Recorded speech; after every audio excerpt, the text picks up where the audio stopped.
High blood pressure is often called the silent killer, especially when it comes to midlife women, because it damages our body without symptoms until it's too late. And blood pressure is tricky because at various times throughout the day, when you're stressed, when cortisol is rising, this could be changing and we're not necessarily aware of it. Now, there are things that we can do, obviously, with medication, but also there's a big link to exercise, specifically isometric exercise, and how this can help drastically with this. Today, I want to dive a little deeper into this. I've got Mark Young here, and we are going to be talking specifically about the Zona device in addition to isometric exercises and how this is something that you could do at home to really challenge and affect your blood pressure in really positive ways. So thank you so much for being here today, Mark. Well, I appreciate the invite, Natalie. It's always my pleasure to talk to you.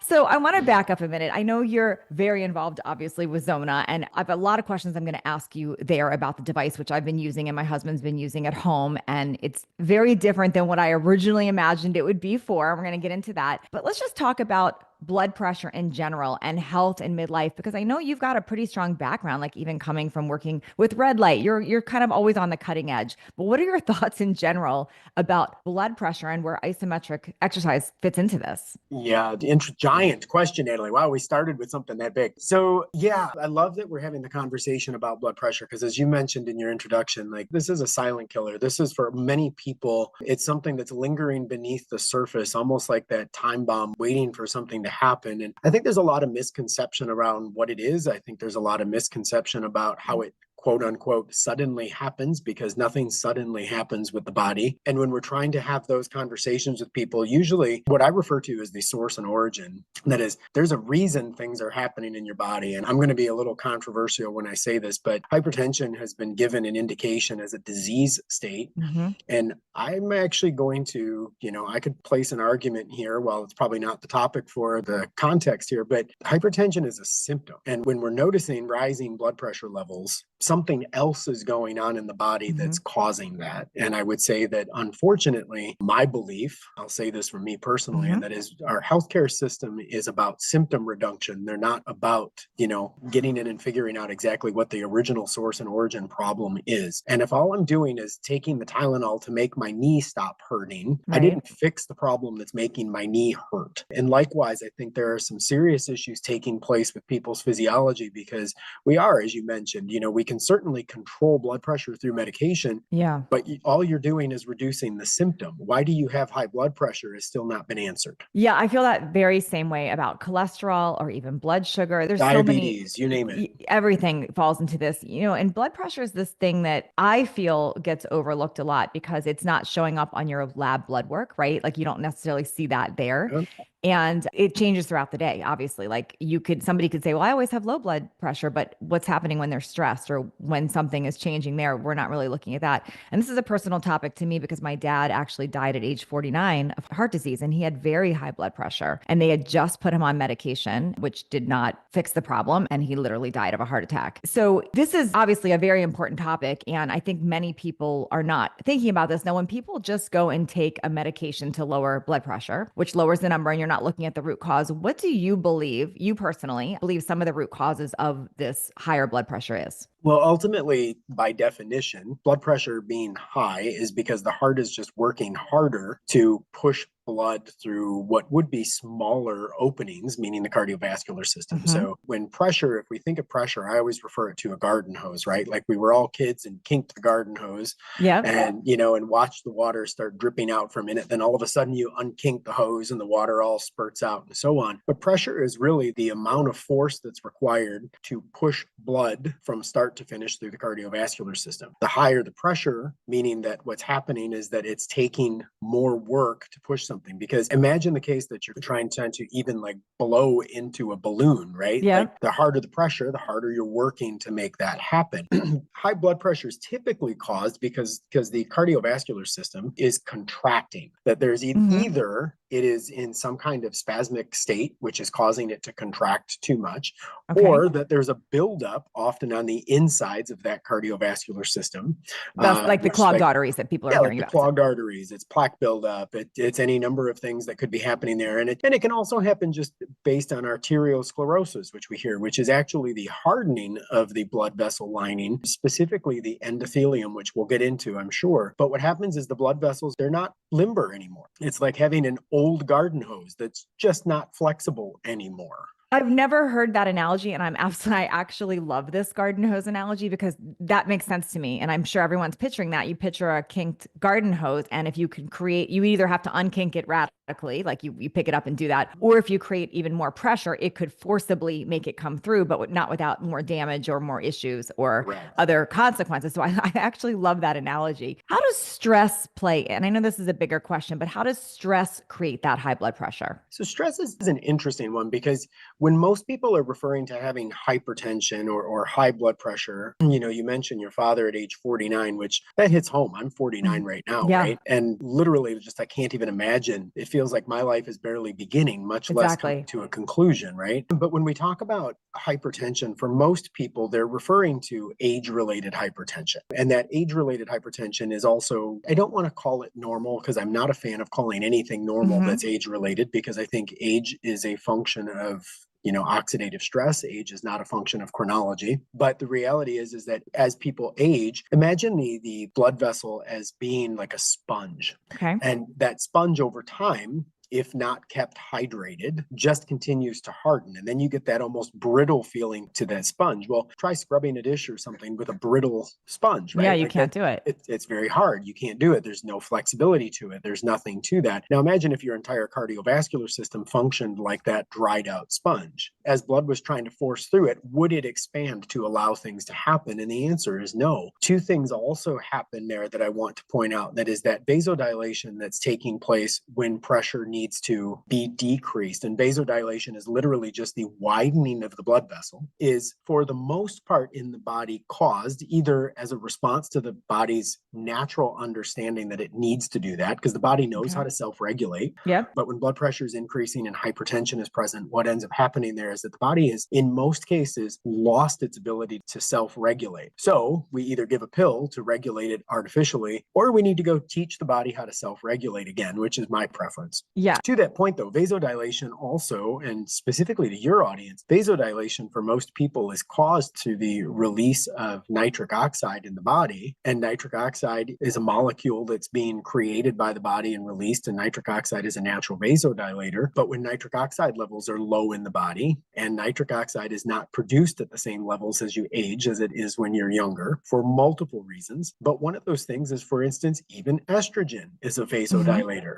So as women are going through menopause or perimenopause, you end up with a lesser amount of vasodilation taking place. So if the blood vessels are not widening to accommodate any increase in pressure, you're ending up with higher pressure because you're forcing the same amount of blood through a narrower opening. Wow, I love your analogies and how you're explaining this. I've actually never heard anyone explain it this simply. So thank you for this. This is helping us because I think people expect us to have remembered this from science class in junior high, right? But it wasn't as relevant as to when we're aging and feeling this. And what I want to point out to women listening to this is even you women, me included, post-menopause that are taking hormone replacement, you're still not at that same level, most of us on hormone replacement, that we were when we were younger. So even doing small levels of HRT, which is something that I do to get me out of like hot flashes, we still need to look at protecting this even more so than just hormone replacement, because I don't know if this is making sense to you, Mark, too, probably, but when we do, like if you think of when you were pregnant, your estrogen is in the thousands. It goes up really high. And when we're younger and we're ovulating, it's very high. When we're doing estrogen replacement, most of us, we're still not getting to this optimal level that we were in our 30s or younger. So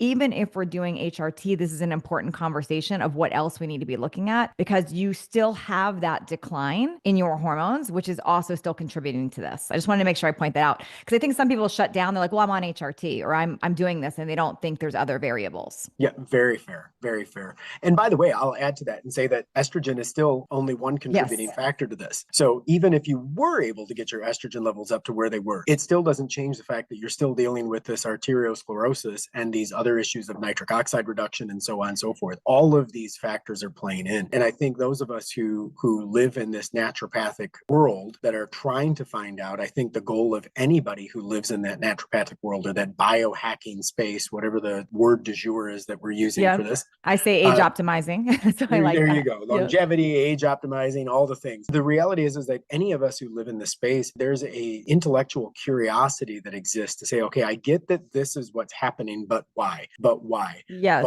And the usual what happens is that but why turns into another but why, right? Like, yes, I understand that vasodilation is not taking place the way it should because nitric oxide levels are not where they are. But why? Okay, well, now that I fixed the nitric oxide levels, I'm still experiencing high blood pressure. But why?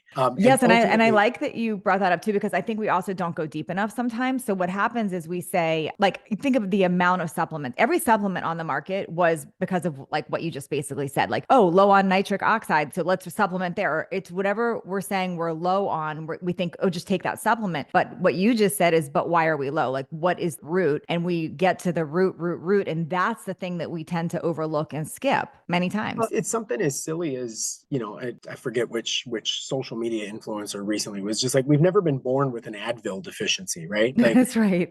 that or never even a happened. peptide deficiency. Like you're not anything. Like we were never born with that Advil deficiency, and yet we have a headache, so we go take Advil. And it's like, well, sure, I understand. I have Advil too.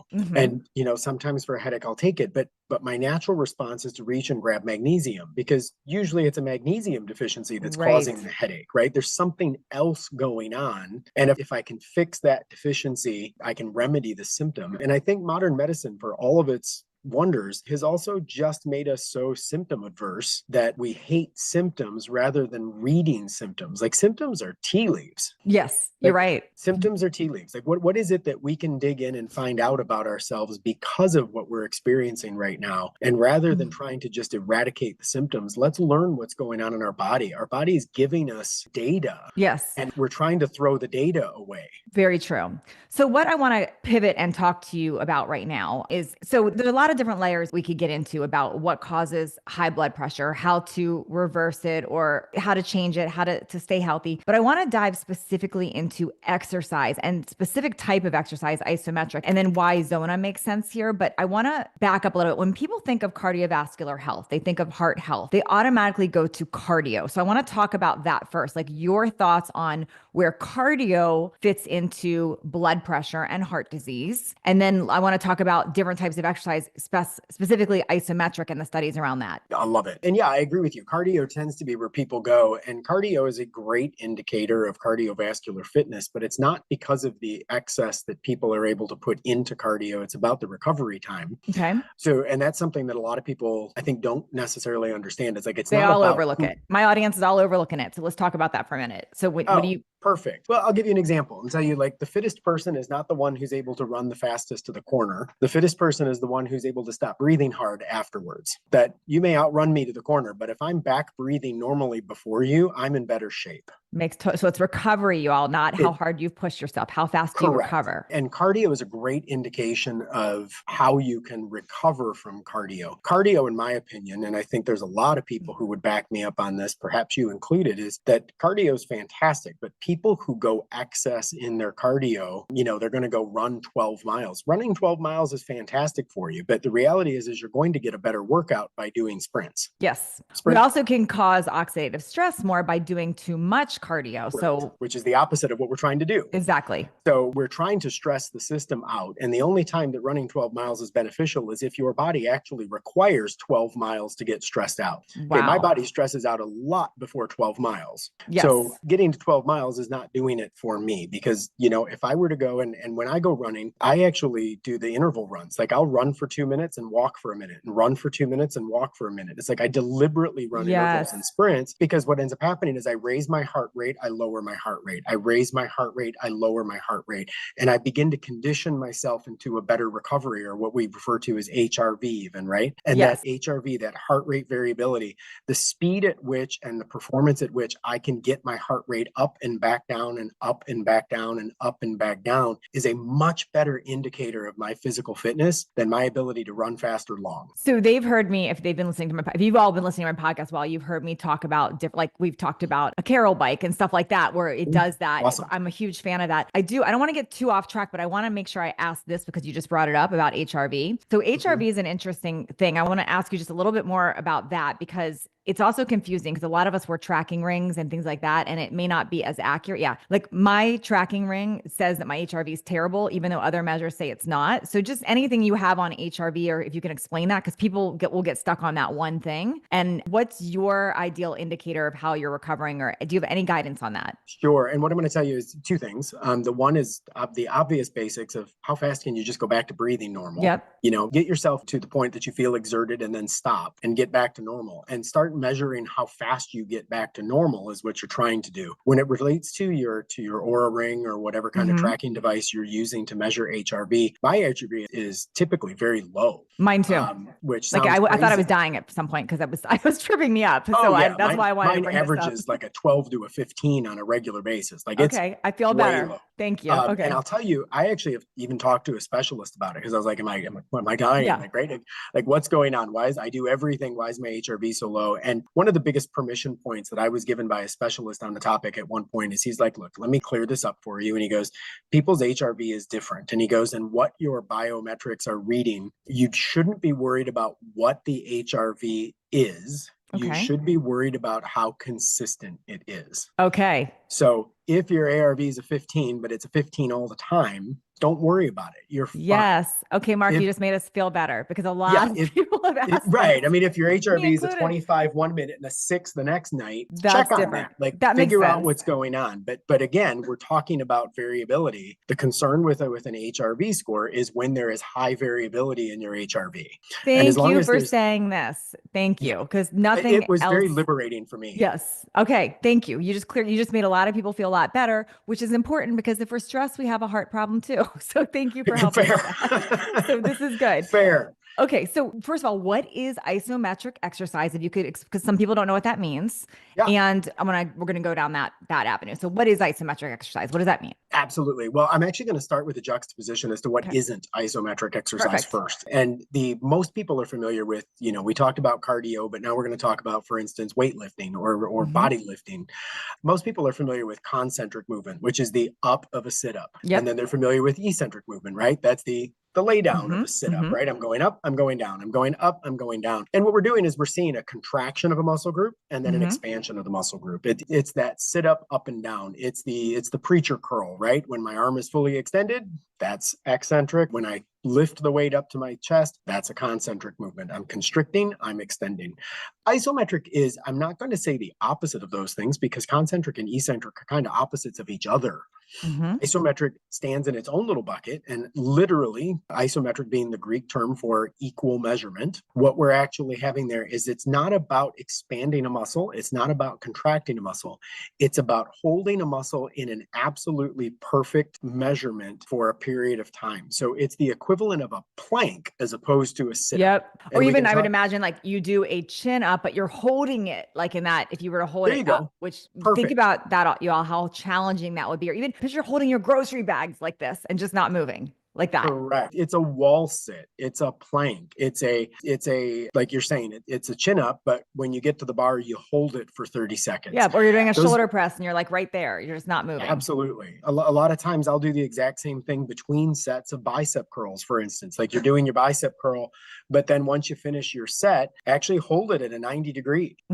Like just hold the barbell at a 90 degree. You don't need to flex it. You don't need to do anything. That 90 degree hurts more than when you were actually doing a bicep curl. Yep, it does. And the truth of the matter is that isometrics is an incredible way for the body to learn to condition itself because the up, the down, the eccentric, the concentric, both of those movements are great. Obviously, you're going to build muscle from it, but you're building muscle from the recovery half of that. You're not building the muscle from the actual lifting of the weight, but the building back up, not the tearing down. But when you're doing isometric, something interesting is happening because your body is being forced to adapt to a stressful situation. Now, lifting things and putting things down is very normal, but holding something that's incredibly uncomfortable for a period of time is unnatural. And your body naturally moves itself to a position of comfort. So if I'm sitting in a chair too long, I fidget. If my leg is crossed, I switch leg. It's very holding a baby, or like you think about any holding your grocery bags, anything, we're kind of holding the shifting. grocery bags. You remember when we were kids, and if we got in trouble, the teacher made us hold our fist on the blackboard and then hold our arm in the Well, air. I didn't right? have to do that. You had a mean teacher, but Oh, I remember that one. And it's like, you were like, whatever, I'll sit here like this. And then like you sit there for a little while, then all of a sudden you're like, oh my gosh, my arm's going to fall off. yeah. The reality is that type of movement, the body wants to condition itself into comfort. When you're holding something that's isometric, and I'm going to go into a little bit of brain physiology here, and that is when you're holding an isometric position and it's uncomfortable, what ends up happening during that moment of discomfort is your body goes into the sympathetic nervous system, because from in a parasympathetic state, which is the comfort state, that's the relax and digest kind of movement, right? Parasympathetic is where we're in our comfort. Sympathetic is that fight or flight. And what's going on is something is taking place and the body doesn't know what to do, because when you're in, let's say, a plank, 30 seconds into a plank, everybody's like, why do people complain about this? This isn't very hard, right? 60 seconds in your plank, you're just like, okay, it's got to be 2 minutes already. A minute and a half in, you're like, what form of, medieval torture is this? And at 2 minutes, you just collapse on the ground, right? Because a 2-minute plank is a long plank. Yes. And what's going on in the brain the entire time is that the brain is like, nobody is voluntarily doing this to me. There's no way that this is normal. Something must be happening, because your body is instinctually, that lizard brain is clicking in and saying something's going on here and I need to correct this. So what's going on is your body's just like, okay, this isn't normal. We're in trouble. Clearly we're in trouble. There's a point of discomfort taking place here and we need to correct this. Your body's first response is to flip into that sympathetic nervous system. And the first thing the sympathetic nervous system does is triggers nitric oxide production. Why? Well, because the sympathetic nervous system says we need to create nitric oxide, because nitric oxide will naturally widen the cardiovascular system, which will allow blood flow to move to all of the surrounding area. Once blood flow moves to those areas are more well equipped to deal with whatever danger is causing this discomfort, whether that's pumping blood to muscles, whether that is, dealing with nervous system issues, whatever. Nitric oxide floods, vasodilation takes place, blood moves more freely through the body. That's your body's first response to any kind of isometric exercise. Now, the interesting thing about isometrics, just to make a note to your audience of this, I watch people at my gym do planks on a regular basis, and some of them can be hardly called a plank, because just because your butt's in the air doesn't mean you're planking, right? Because I see people start as a plank, and then it kind of turns into a bit of a pike, and then it sort of turns into a bit of a sideways thing, and then it turns into my knees on the ground. Like, there's just because you, or we start adding variations. I'm guilty of this. Knee to elbow, like you're like dancing in your plank. You're turning it into like a little routine. It's really a nice ab workout, but it's not isometric unless it is literally equal measurement throughout. And at 2 minutes is the ideal time for that.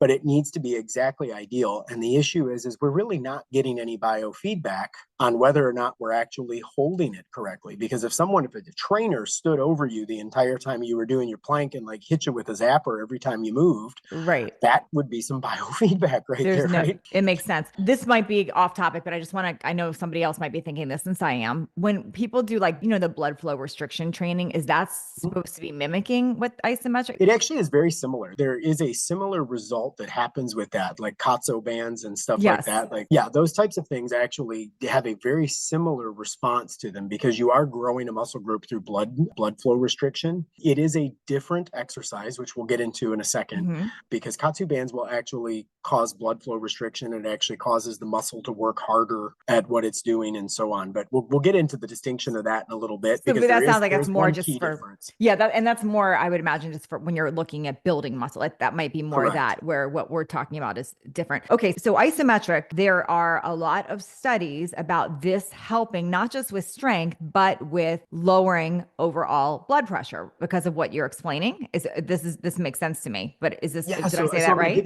I'm going to connect a few more dots here for you. And that is, so what happens when you're in an isometric hold, if you will, and this happens over time. This is not a one-time thing. Okay. So the nitric oxide release, the vasodilation and so on, that absolutely happens every single time you do this. So if you did a plank 3 times a day, you're going to get that reaction 3 times a day, right? You're going to flood your system with some nitric oxide. The benefit of doing that type of isometric, though, is that you're going into that sympathetic nervous system and then immediately going back into a parasympathetic parasympathetic, because once the discomfort ends, so does the response to it. Yes. So you're going sympathetic, parasympathetic, then back to sympathetic, Just like the then to sprint would do. parasympathetic. Just like your sprint.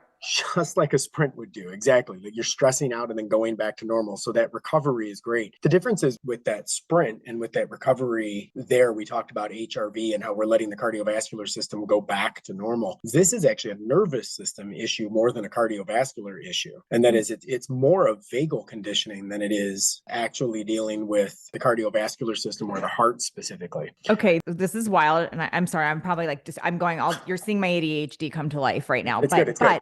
This is what's interesting. And because I love your device, but it's taking me a little while to get used to it. And I'll tell you why. I'm ADHD. So my mind is constantly, it's like serotonin, dopamine, cortisol. It's like in this weird thing. So you just brought up this vagal conditioning. And this is interesting. I think people that are used to living in parasympathetic, this is even more important because it's very challenging for us to hold still and just be in that stillness of not moving. Are you following what I'm saying here? Where somebody like my husband could just go hold something and be in complete calmness, getting himself there. Somebody that's fidgety or constantly needs to work on this and is in a stress state. This is even more important to be working on isometric and being able to get your body to do this and to get biofeedback that you're doing it correctly.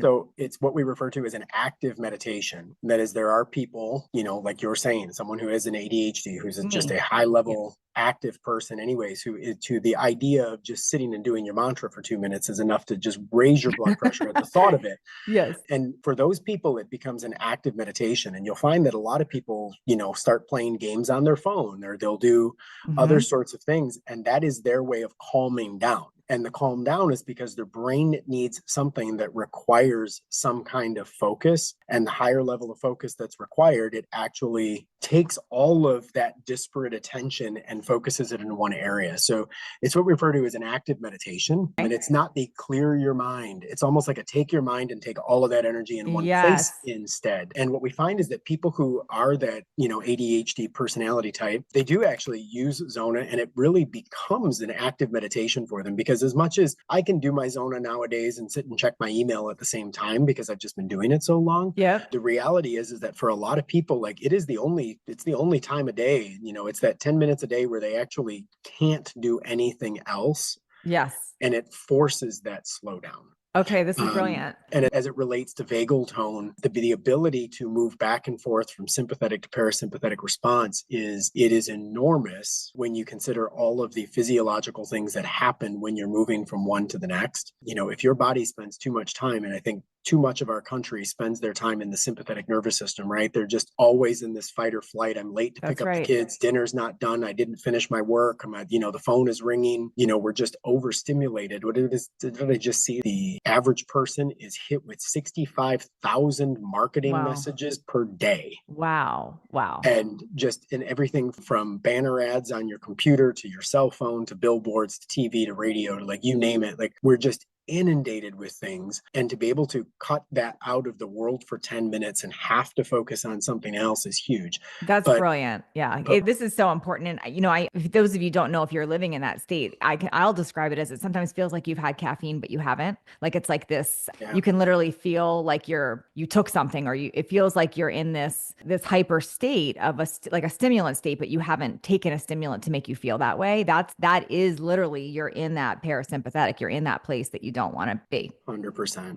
Yeah. And it's a terrible place to feel like you are. I mean, the idea that you feel like you're stressed out and you can't even identify why. And you mentioned earlier in your conversation about cortisol levels, for instance, and it's like cortisol is a way that your body tries to fight that. And then cortisol leads to weight gain. Cortisol leads to abdominal bloating. Multiple other stress factors are crushing other areas of your body, but that oxidative stress is happening while you are in that sympathetic nervous system. Cleanup takes place in the parasympathetic. Yeah. So I said the wrong thing. So let me correct myself a minute ago. I just said parasympathetic, but that's where you want to be. So the sympathetic was what I meant. Correct. That when we feel that is what that's the sympathetic. That's where you don't want to be. Correct. Oh, Parasympathetic is, what do they call it? The relax and digest yes. kind of mode. But when you go into that sympathetic nervous system, and by the way, a lot of this happens, and I'll say when we're dealing with people who are in that, age range of you and me and people even, older than us and whatnot, it's like when you're living in that sympathetic nervous system, so many things happen. Your digestion is slowing, which means it's obviously leading to more weight gain. You're dealing Yep.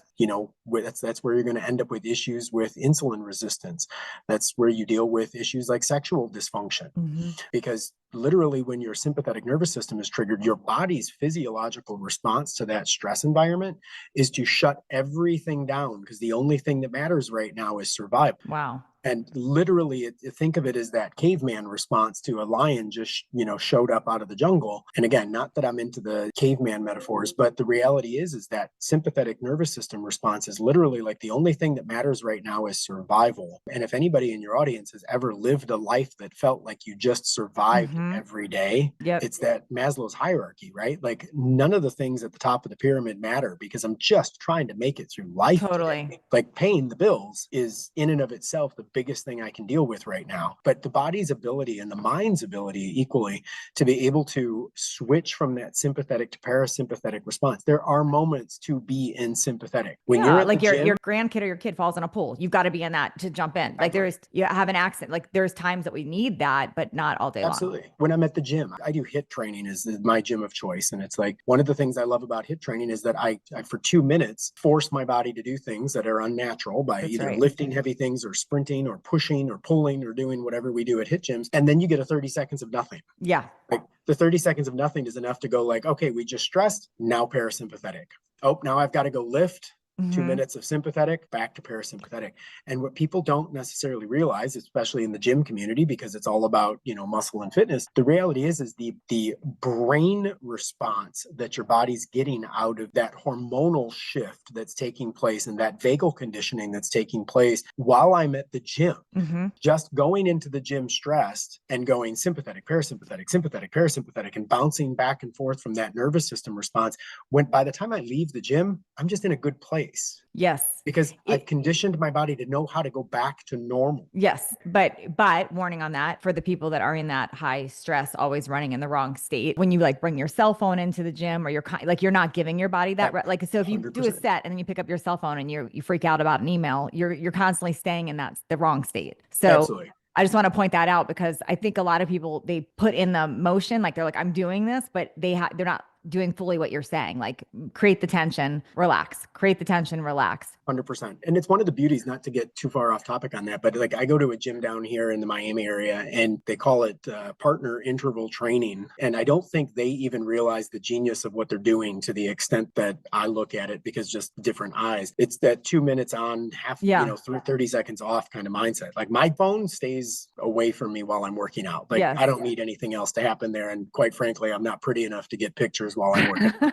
So the reality is like the phone stays away, but the fact that they have you work out with a partner at every station you're moving to throughout the workout, that type of camaraderie increases parasympathetic response because there's actual human relationship that's taking place. You're talking with somebody, you're endorphin rushing because you're high-fiving each other on a great job those last 2 minutes. You're motivating each other through that. And that motivation itself leads to endorphin responses. Yes. I mean, you're getting oxytocin push. You're getting these types of things are taking place in the relational standing, not just the workout standing. So it's push hard, then take a break, push hard, take a break. And it's leading to vagal tone outside of just building muscle and the relational aspect. I think they look at it from a camaraderie standpoint that it increases membership when people have friends at the gym. Super smart. But friends at the gym are actually creating a better parasympathetic response. Like it's brilliant. Well, you single-handedly just now got me to not have my phone in the gym ever again because now I'm hearing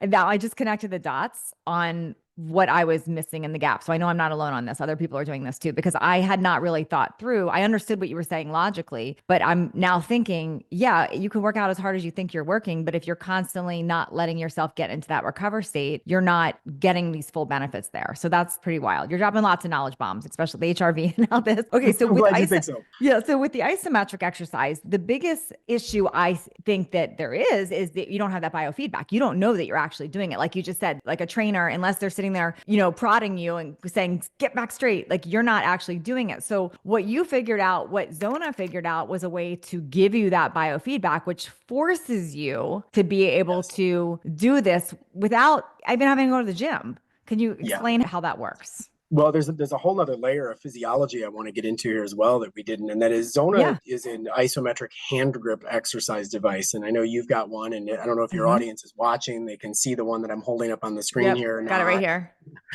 Very much looks like that Star Trek phaser, the barcode scanner. We get all of this kind of feedback. And what Zona does is it actually uses hand grip strength to do that. Now, it's not a grip strainer. So a lot of people are like, oh, it makes your hand grip stronger. I'm like, well, eventually that will be a byproduct. But what it's really doing is having we calibrate at the start of each session to your maximum voluntary contraction. And then an algorithm in the device actually decides what the best contraction is for you if you're at a percentage of maximum voluntary contraction. And then as you hold it for those 2 minutes, same as that plank as we discussed earlier. We kind of unpacked all this. Now I just need to connect the dots. 30 seconds in, you're like, no big deal. 1 minute in, you're like, I wonder how far I am. A minute and a half in, you're like, wow, is this over yet? And then 2 minutes in, you're kind of shaking your hand a little bit. You're like, oh, okay, that was more uncomfortable than I thought it was. But then the device is going to make you take a 1 minute break. Why is it making you take a 1 minute break? Because it forced you into a sympathetic nervous system and now it needs you to decompress.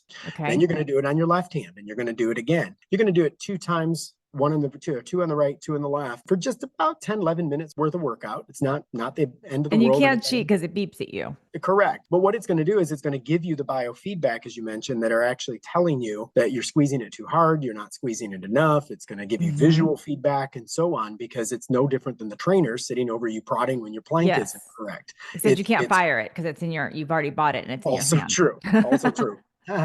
So you're going to continue to use the device in that way, and it's going to keep you in an optimal range to make sure that your isometric exercise was positive. Now, it's giving you the nitric oxide release. That's obviously happening because you're getting that release because you're flipping into the sympathetic nervous system, as we discussed. You're also getting the benefits of the isometric exercise because you're holding it in there for 2 minutes with biofeedback, keeping you in the right range. What's interesting, and this is where I say that Zona is the ultimate biohack, is that there's a layer of physiology that's taking place beneath this. And we talked earlier about the flexibility of the cardiovascular system and how that flexibility of the cardiovascular system is a huge benefit, if you will, because that's what stops the blood from being constricted, is the widening of those blood vessels.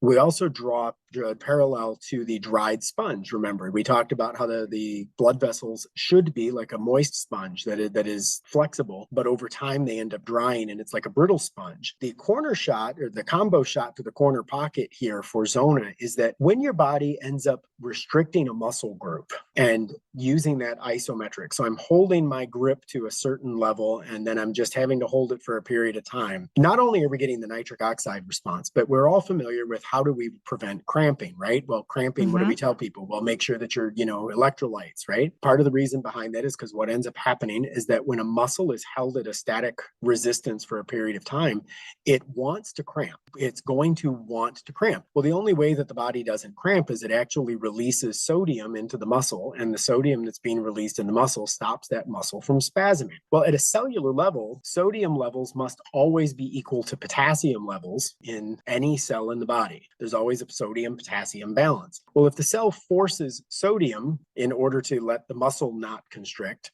in order to keep those levels equal, it obviously has to also release potassium into the bloodstream. So both of them have to be released. As sodium is released to stop the spasm, potassium being released is kind of just a byproduct of sodium. It's just happening because the sodium is being released. But when potassium moves into the bloodstream, potassium is the only thing that makes that brittle sponge soft again. Wow. Okay, so that makes sense. Potassium is moving through, and that brittle sponge, of course, being the endothelial lining of the cardiovascular system.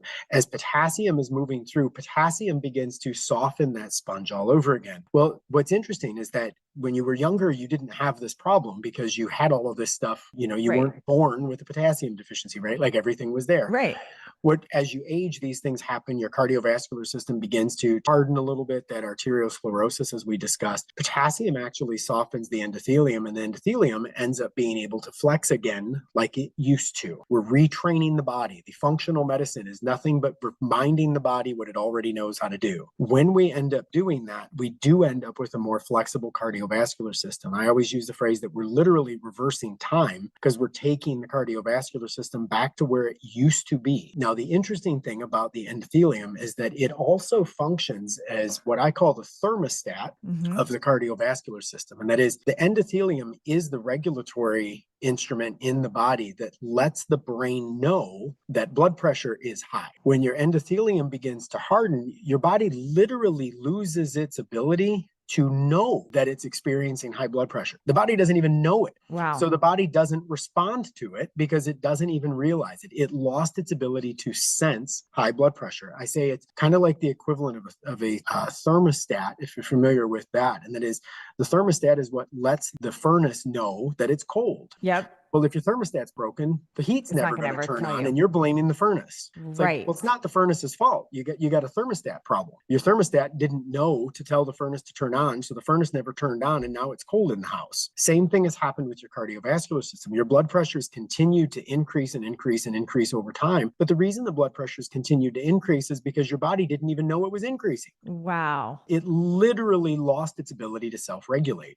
So while we're doing all of these things that actually help the cardiovascular system, help it regulate, and so on, the most important thing that we're doing with this isometric exercise that is Zona is we're actually helping your body get back to just doing what it knows how to do. I mean, the body was built for survival. Yeah. There's nothing like, and when we introduce something to it that literally just takes it back to what it knows how to do, we don't need to introduce supplements. We don't need to introduce medication. We don't need to introduce all of these things.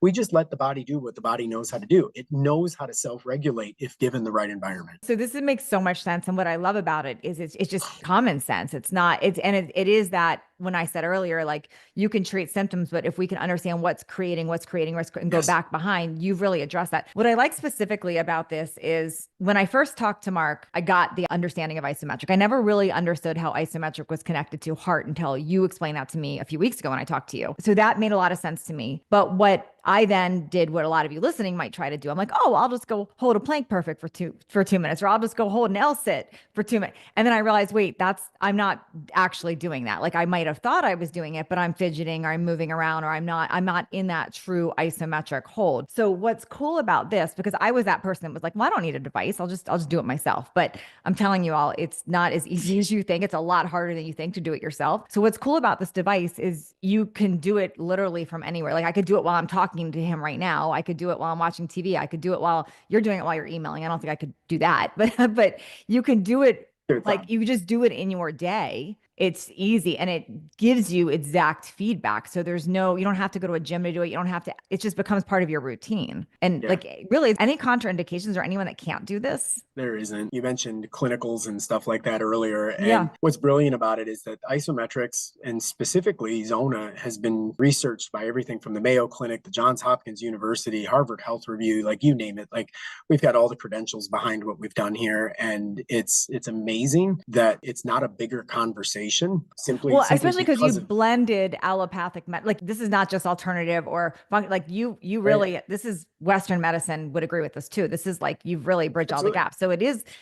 Why do you think it's not more talked about? Like why do you think people aren't having this conversation enough about it? I'm going to hate that question because I'm going to sound like a monster when I give my answer. Why do I think that it is? I'm going to politely say the same reason I believe that the American Heart Association about 3 years ago decided to change the definition of hypertension from 120/80 to 110/72. And that is that change took place. And it wasn't because people were fine one day and then they weren't the next. It really makes me question why all of a sudden hundreds of thousands of people were diagnosed with high blood pressure one afternoon. one and they weren't the day before. Okay, so he can't say this, but I will. It's like it comes down to money, I think. Yeah, it Not could going to say that it's allegedly not. come down to money. So it's the same. I mean, I could say the same thing about cholesterol and medications there. Like people are freaking out about numbers that we weren't concerned about years ago. So it's an interesting Absolutely. We'll take. let So RFK say it all for us right yeah, now. I can't. Mark did not say it. We're going on the record. He didn't say it. I Exactly. allegedly said No, it. and the truth of the matter is like, I'm not saying that everybody is cynical with it. We're in the midst right now. We have been for a little while going through FDA clinical trials because Yeah. we believe in doing everything the right way. We're proud of the science we have. We're not trying to go in through the back door and Yes. tell people something that isn't accurate. Our science is will uphold in front of anybody. So we've been in the midst of FDA clinical trials. The FDA has been amazing to work with in getting this through. And I believe under the, current health secretary that it's even going to be better. Yeah. Because I think a lot of conversations that a lot of people have talked about for a long time have not been a topic of conversation nearly as much as they should have been. And I'm so excited to see where we're going right now. Since COVID, if I can say this, and that is there has been an awareness that seems to have permeated through people's minds, this idea that maybe the medical system doesn't have my best interest at heart, and maybe health insurance companies are not the people who make the best decisions as to what I need. That has actually been a permeating conversation throughout all of healthcare for the last, now 5 years, if you can believe it's been that long. It has been a nonstop conversation for those last 5 years. And I think, especially in the last month or so, we are noticing it becoming a topic of conversation even past that. And I'm excited to see what this leads to. I'm excited to see people realizing that their health, their blood pressure, their diabetes, or whatever it is they're dealing with, it is your responsibility. Because if my doctor fails, if my insurance company fails, if my government fails, ultimately, I'm the one that's paying the price. That's exactly right. So sitting around and waiting for someone else to make the decisions for me is never something that's going to happen in my world. And I strongly encourage it for anybody who's listening to this. Like, get out, do what it is that that could be better. And even if you don't completely understand, there's a lot of things that you've done in your life before you completely understood them. And when it comes to things like natural health and wellness, I say like, eat a donut, nobody cares, but, eat something that's healthy and everybody turns into a scientist. And it's like, why? Like, why are we so suspicious of things that are good for us, but we are not even critical of the things that are bad for us? No, it's wild. And I watch the programming happening like on TV and just everything, it's just like to convince us otherwise. So it's just, we have to be very aware. And I shared at the beginning of this that my dad died at 49 of heart disease. Now he had very high blood pressure and he had high triglycerides. Those were his two things, not just high cholesterol. He had high triglycerides, like very high, like in the 800s, but his blood pressure was high. And instead of his doctor talking to him about any of the stuff that we've talked about today, like isometric exercises, or heck, even just going for a walk to distress, like any of it, what they did was here's blood pressure medicine. And he died. Yep. He literally died. So I know Mark's not telling you either to go off medication or not. You got to ask your doctor what's right for you. But what does it hurt? It's going to help to add in things like this. Like this is getting to the root. So it's not going to make it worse. So why not? Why would you gamble with medication, but not gamble with the preventative or gamble with the thing that's actually going to help at the root cause?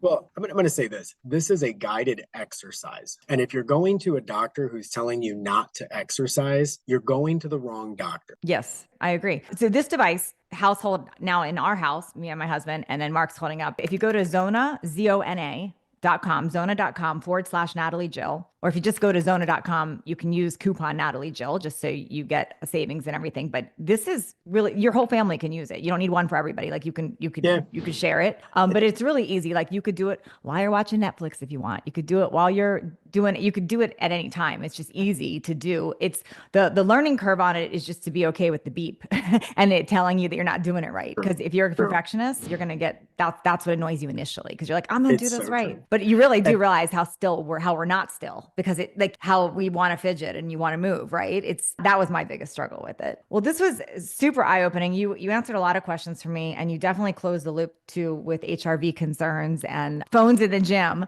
So thank you so much, Mark. This was awesome. Thank you so much. Thanks, Natalie. I appreciate it. I appreciate all your viewers.